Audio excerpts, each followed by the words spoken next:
ஒரு பொண்ணும் பையனும் இருக்காங்க. 2 பேரும் வந்துட்டு டெரஸ்ல பேரை அடிச்சிட்டு இருக்காங்க. அடிச்சிட்டு இருக்கும்போது அந்த பொண்ணு கேட்கற இந்த மாதிரி லவ் பண்றதுக்கு எப்படி நம்ம சொல்லணும்னு சொன்னா மனசுக்கு டக்குன்னு சொல்லிடு அப்படின்னு அவன் சொல்றான். ஏன் நீ யாராச்சும் லவ் பண்ணிருக்கியா அப்படின்னு அந்த பொண்ணு கேட்டா நான் லவ் பண்ணிருக்கேன், இந்த பொண்ணு எப்படா லவ் யூ சொல்லுவான்னு வெயிட் பண்ணிட்டு இருக்கேன் அப்படின்னு சொன்னா சரி தாங்க நம்மளதான் சொல்றான் அப்படின்னு நினைச்சிட்டு இருக்கா. அவனோட அக்காவை தான் வந்துட்டு மனசு நினைச்சு சொல்லிட்டு இருக்கா. இது தெரியாம வந்துட்டு அவன் மனசு ஆசையை வளர்த்துட்டு இருக்கான்.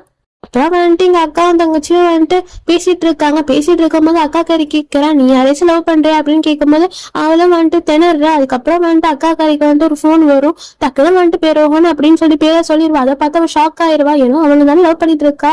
அப்படி இல்ல கால் வருது அப்படின்னு சொல்லி சமாளிச்சிடலாம். என்னடா நம்மளால சொல்ல முடியலன்னு சொல்லிட்டு அவன் நினைச்சிட்டு இருப்பா. அதுக்கப்புறம் வந்துட்டு ஒரு பொண்ணும் பையனும் வந்துட்டு வீடு பார்த்துட்டு இருப்பாங்க. அவங்களுக்காக பார்த்துட்டு இருக்கும் போது வந்துட்டு வீடும் பிடிச்சி போயிடுது. என்னன்னு சொல்லி கேட்கும் போது வந்துட்டு 3 crores சொல்றாங்க. இதை பார்த்து அவங்க 2 பேரும் ஷாக் ஆயிடுறாங்க.